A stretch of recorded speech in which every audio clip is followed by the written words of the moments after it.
By 10 a.m., Lindsay would make this about more than pants, and I would realize I was being set up. My name is Derek Matthews. I'm 47 years old, and I live in Columbia, Maryland. I work as a compliance analyst for a mid-sized defense contractor. My Mondays usually start with burnt coffee from the break room and a slow scroll through the morning emails. But that morning, at exactly 7:03 a.m., a company-wide email landed like a punch to the gut. Subject: Let's look sharp. Team. From Lindsay Harper, HR manager. I read the message twice just to make sure I wasn't imagining it. Effective immediately, it said. All employees are expected to adhere to our updated professional dress standards. It went on to ban overly formal or distracting fabric patterns, which, in corporate speak, basically meant my tailored wool slacks.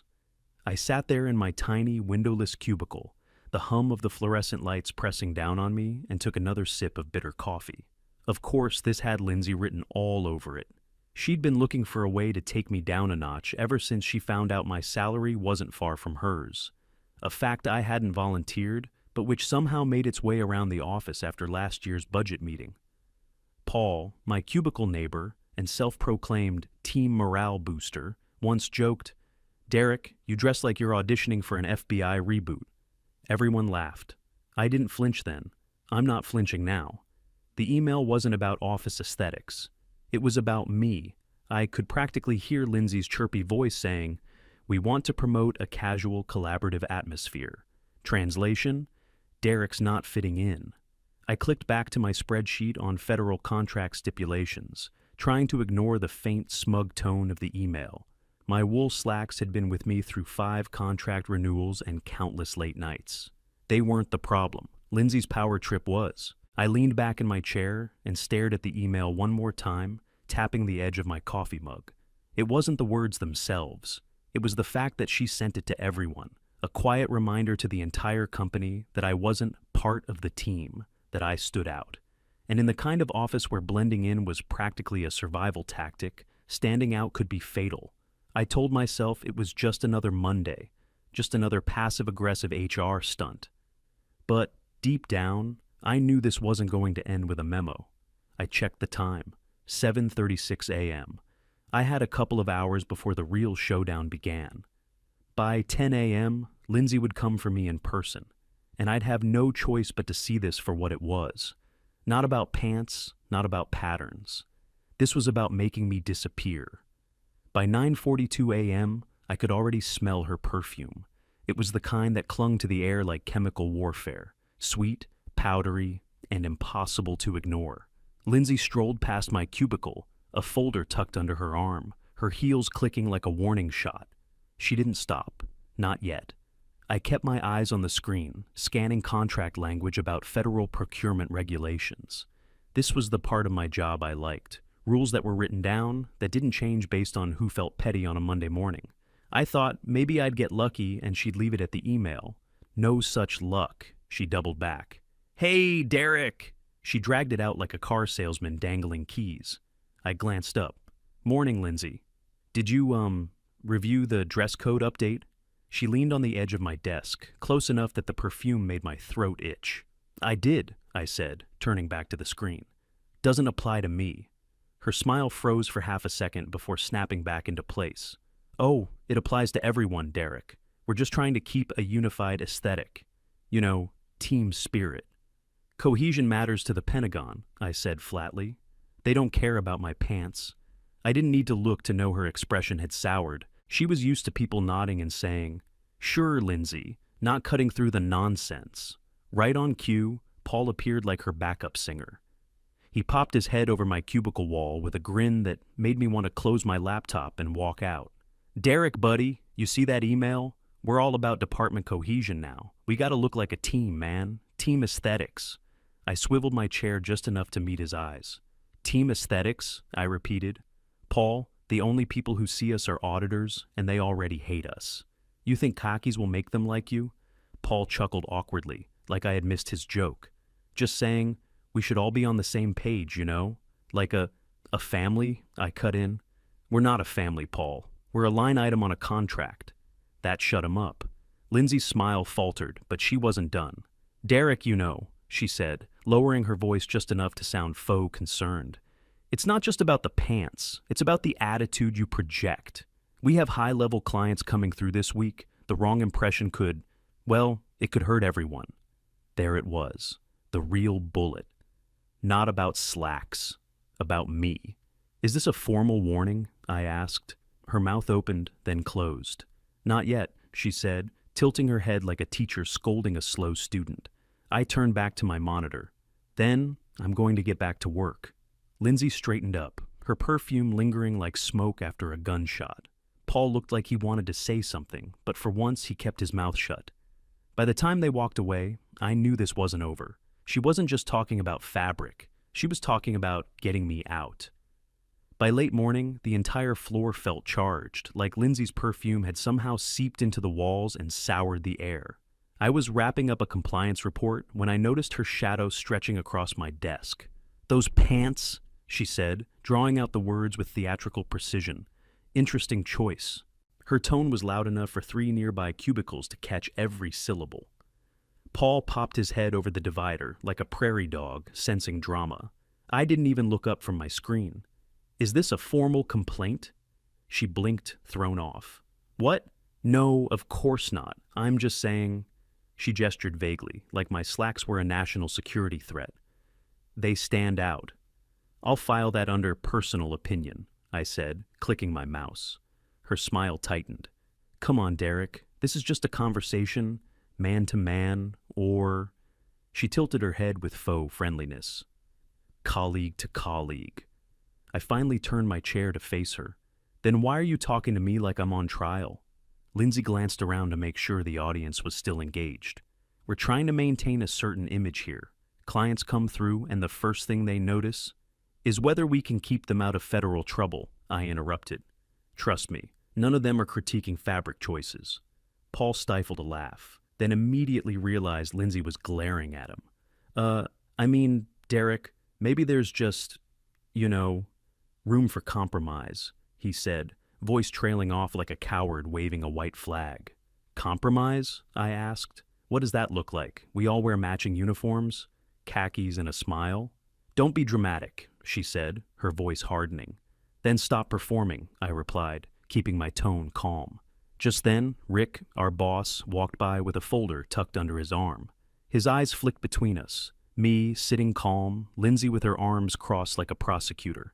He opened his mouth as if to say something, then decided against it and disappeared into his office. Coward. Lindsay caught the glance and smirked like she had just won a point. "Rick's aware of the new standards," she said, straightening up. "If you're unwilling to adapt, well, people might start questioning if you're really a team player." I raised an eyebrow. "People or just you?" "Derek," she leaned in slightly, dropping her voice so only I could hear. "You have a certain attitude. The kind that creates the wrong impression with high-level clients. It's not just about pants, it's about optics." There it was. The threat wasn't veiled anymore. I leaned back in my chair and gave her the smallest, coldest smile I could manage. "If my clearance and my work history aren't enough to reassure your clients, a change of trousers won't save you." Her eyes narrowed, and for a second, she didn't know what to say. Paul shuffled nervously, muttering something about getting back to his spreadsheets. When they both finally walked off, I knew the shift had happened. This wasn't about clothes. She was fishing for something bigger, something she couldn't control, and I wasn't planning to give her anything. At 3:12 p.m., a calendar notification popped up on my screen. HR matter, immediate attention. No message body, no agenda, just a location. Conference room, a C. It didn't take a genius to know what this was. I grabbed my notepad out of habit, though I doubted I'd need it. When I walked into the room, Lindsay was already seated at the head of the table, posture perfect, smile polished, like she was running for office. Paul sat 2 chairs to her right, drumming his fingers nervously on a legal pad. Across from him was Cal Morton from operations, looking like he'd been dragged there against his will. "Derek," Lindsay said with fake warmth, gesturing toward the lone empty chair. "Thanks for coming on such short notice." I sat down without responding. My eyes drifted to the neat stack of papers in front of her. HR forms, typed out in bold bullet points. I recognized the template. "We'll get straight to the point," she began, her voice rehearsed. We've had ongoing concerns regarding your adherence to our updated dress code policy.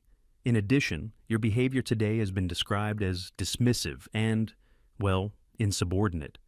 By who? I asked, though I already knew the answer. Lindsay folded her hands. By multiple parties. Her eyes flicked to Paul, who avoided my gaze. Paul cleared his throat. It's not personal, Derek. We have to think about the whole department. I leaned back, crossing my arms. And my slacks are bringing down morale. Cal shifted uncomfortably. He wasn't saying a word, but his eyes said plenty. I don't want to be here. Lindsay ignored my question and slid the papers toward me.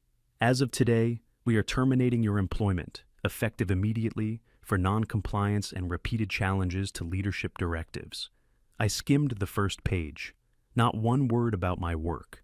Not a single mention of the contracts I'd managed, the compliance audits I'd navigated without a single red flag. Just vague, hollow phrases about team alignment and attitude. You're firing me over a dress code memo? I said, voice calm. This isn't just about dress code, she replied quickly, too quickly.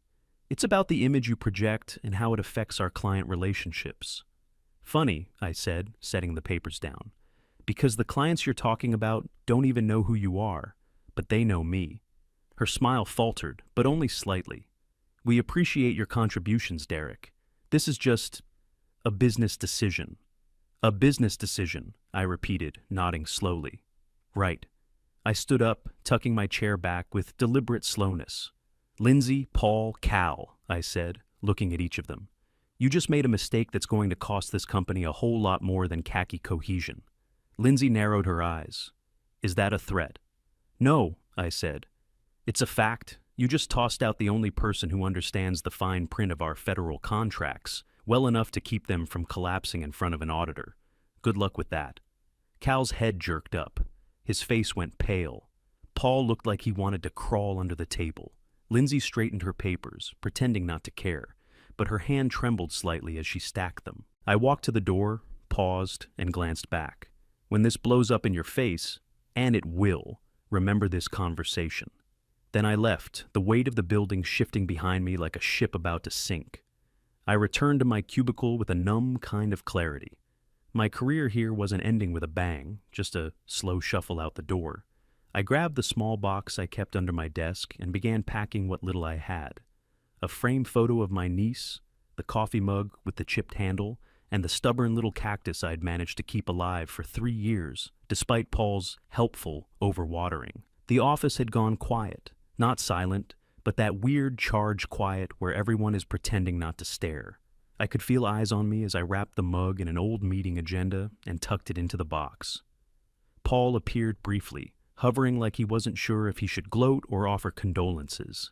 Hey, sorry, man. It's just how things go sometimes. Yeah, I said, not looking up. Sometimes they go downhill. He gave a tight, awkward smile, then retreated.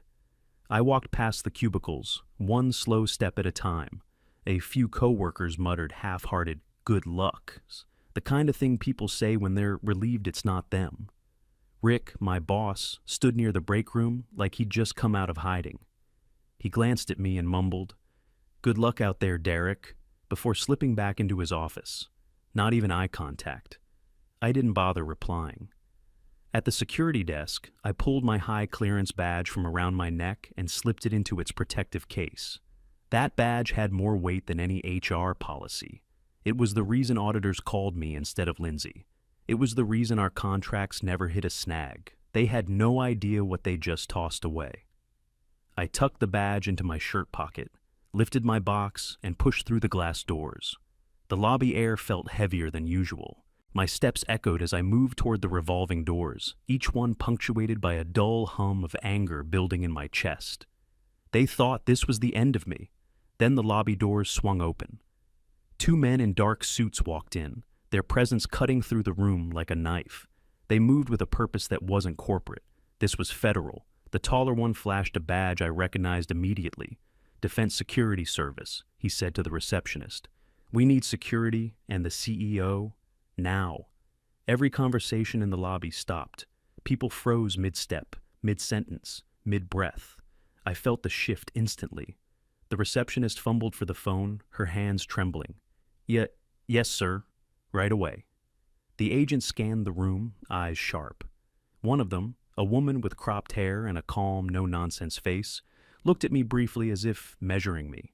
And just like that, I understood. My termination wasn't just a bad HR move. It had tripped something much bigger. As I stepped aside, clutching my box, a strange sense of clarity settled over me. My humiliation was already morphing into something sharper, cleaner. This wasn't over, not by a long shot. I set my box down on the nearest lobby chair and watched as the two agents moved with precision. Their presence wasn't casual. These were the kind of people who didn't waste steps. The taller one, a man with sharp eyes and a clipped tone, introduced himself as Agent Collins. His partner, a woman with short dark hair and an unshakable calm, was Agent Vega. They flashed badges to the receptionist, who nearly dropped the phone. Defense Security Service. We need the CEO and head of security. Immediately, Collins said. The receptionist stammered something about calling upstairs, her voice trembling. The whole lobby felt like it was holding its breath. I stayed seated, watching the scene unfold. I wasn't sure if I was supposed to leave, but something in the way Vega glanced at me made me stay put. It was a look of recognition, like she knew I wasn't part of the problem, but maybe part of the solution. The minutes ticked by. I saw the panic ripple through the building. Security hustled over, whispering into radios. A few employees from upstairs trickled into the lobby, eyes wide, phones in hand, already texting someone. Then Lindsay appeared, Paul trailing behind her like a shadow. Their faces were pale. Paul tried to play it off with a nervous smile, but Lindsay's composure was cracked. She looked at the agents, then at me, then back at them, and I could see the calculation in her eyes. Something was wrong. Very wrong. "Mr. Matthews?" Collins asked suddenly, turning toward me. "Yes." "Could you step over here with us?" His tone was professional, but not hostile. I stood, feeling the weight of every pair of eyes in the lobby. "Am I in trouble?" I asked. "Not at all," Vega said, with a slight smile. "We just need a quick word." I walked over, box still in hand. Collins lowered his voice. "You were recently terminated, correct?" "About 20 minutes ago." Vega nodded, as if confirming something. "Your name triggered an alert when your clearance was deactivated. You're listed as the primary compliance officer for the federal contract this site is handling. Without your oversight, this entire operation is under review." I almost laughed. "So firing me wasn't a great idea?" "You could say that," Collins replied, glancing toward Lindsay, who was now visibly sweating. The CEO, Brian Denning, finally arrived, red-faced and clearly rattled. He tried to smooth his tie and sound authoritative, but his voice cracked slightly when he spoke to the agents. "What's the issue here?" "The issue," Collins said, "is that your company is now non-compliant with multiple security requirements. We'll need a full audit, starting now." I stood there quietly, watching the color drain from Brian's face. He looked at me, then at Lindsay, then back at me. "Derek," he said, his tone suddenly syrupy, "I think we may have acted hastily. Let's talk about getting you reinstated, with a raise, 15%. Lindsay's mouth fell open. I tilted my head. "Now you want to talk?" The agent said nothing, but Vega's eyes glimmered like she was enjoying this turn of events. For the first time all day, I felt the power shift. Brian Denning looked like a man who'd just been told the Titanic could still be saved if he paddled hard enough. He pulled out a chair across from me and tried for a smile, but the sweat gathering at his temples gave him away. "Derek," he began, his voice all false warmth, "let's put this nonsense behind us. I'll get your termination reversed, effective immediately. How about a 15% raise to start?" I didn't move. The two DSS agents stood nearby, watching like they were evaluating both of us. "I'm listening," I said, though my tone made it clear I wasn't. Brian leaned forward, clasping his hands together like we were old friends. "You know how vital you are. That dress code thing was a misunderstanding." Lindsay got overzealous. "Let's fix this today." Lindsay, standing off to the side, flinched slightly at her name. I glanced at her, then back at him. "You're right about one thing," I said evenly. "Lindsay did get overzealous, and you backed her up. That tells me all I need to know about how you run this place." Paul shifted uncomfortably, his usual smirk gone. Brian's voice took on a desperate edge. "Derek, think this through. We can work out a promotion, Senior compliance lead, new title, new pay bracket. Just say the word. I stood, setting my box on the chair. The salary you can afford won't cover the therapy for working here, I said flatly. The entire lobby went silent. You could hear the hum of the air conditioning. Paul looked like he wanted to melt into the wall.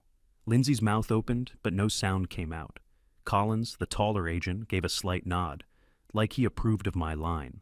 Vega's expression softened, just barely, as if she respected the stance. Brian looked stunned, like I'd just spoken another language. You're really walking away? I picked up my box. I walked away the moment you decided a pair of pants was more important than the federal contract keeping this place afloat. I turned toward the doors, but paused just long enough to catch Lindsay's eye.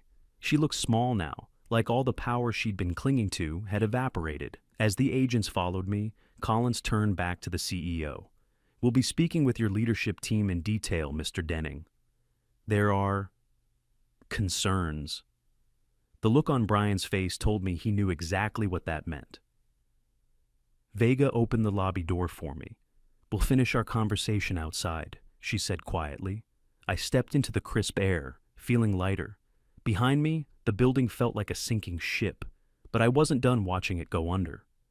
Through the lobby's glass doors, I could see the storm brewing upstairs.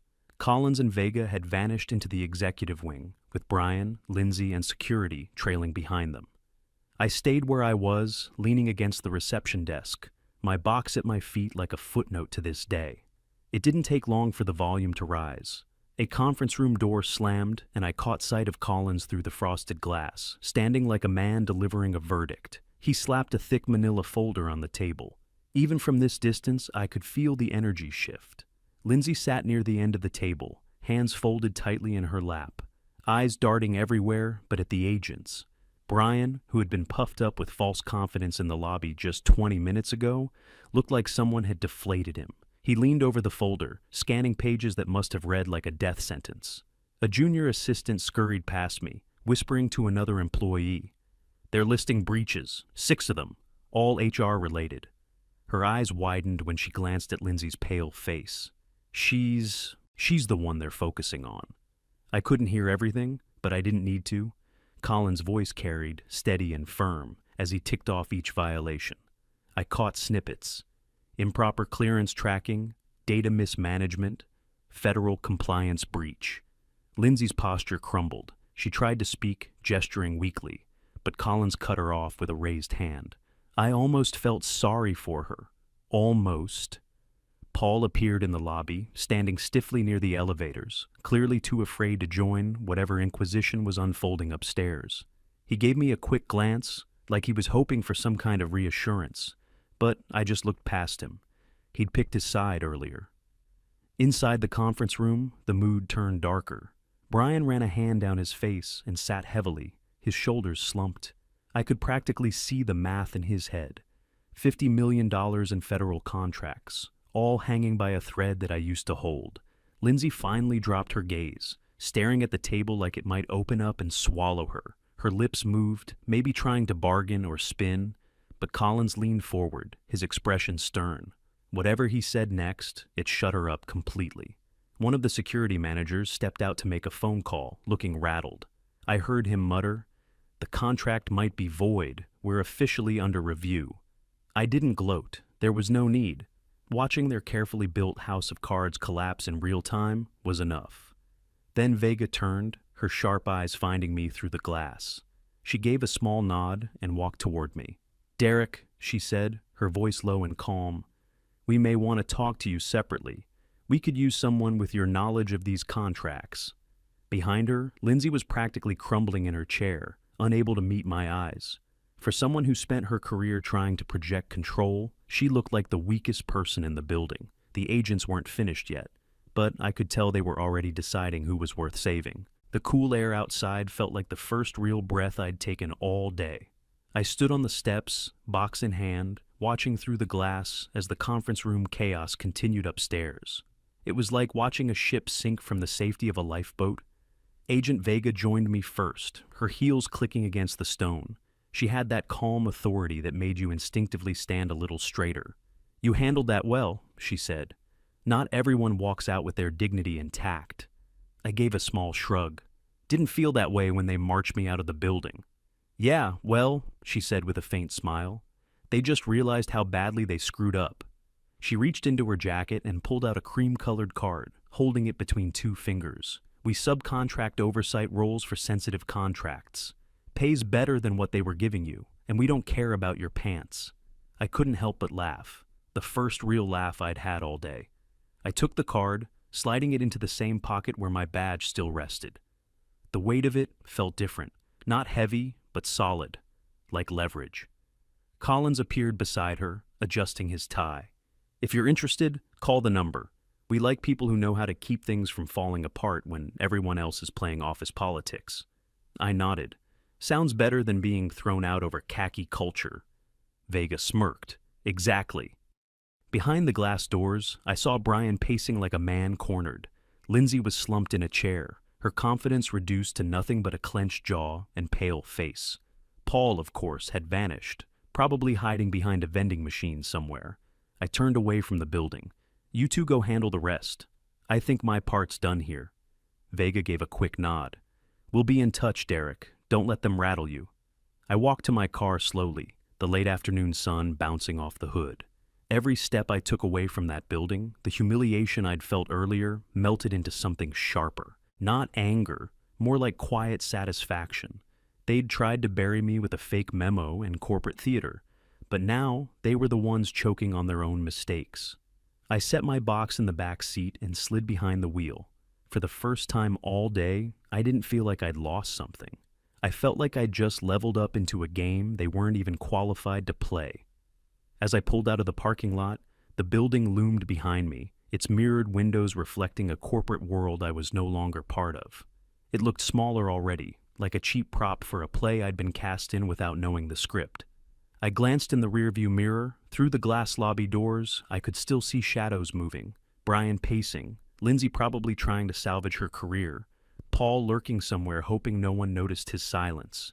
They'd spend weeks scrambling, begging the DSS for leniency, and every single one of them would know that this disaster started the moment they decided to come after me over a pair of pants. I rolled down the driver's window and let the stale office air escape. The sharp winter breeze cut through the leftover bitterness in my chest, leaving behind something cleaner. Satisfaction, maybe? Not revenge. Just the cold clarity of justice landing exactly where it belonged. I tapped the cream-colored card Agent Vega had given me, still tucked in my pocket next to my badge. It felt like a key to a door I hadn't even known I wanted to walk through. A better league, a bigger arena. No HR memos, no fake smiles, no petty politics about slacks or team aesthetics. For years, I'd convinced myself that working here was a career, that staying quiet and blending in was the only way to survive corporate life. Today proved the opposite. The moment I stopped playing their game, I saw how weak their whole system really was. As I hit the main road, I thought about the people still inside, the ones who'd kept their heads down, pretending not to see what was happening. They weren't bad people, not really, just stuck. The way I'd been stuck for too long. The light ahead turned green. I pressed the gas, watching the building shrink further in the mirror until it was nothing but a blur. I didn't feel the urge to look back again. A long day had started with burnt coffee and a ridiculous email about dress codes. It ended with me holding the one thing they could never take. My own worth. I cracked the window, letting the cold air rush in. It carried away the last of that sterile office smell clinging to my clothes. By the time I reached the highway, I wasn't thinking about Lindsay or Brian anymore. I was thinking about the number on that cream-colored card and what I'd say when I called it. For the first time in years, I wasn't heading home defeated. I was driving towards something better.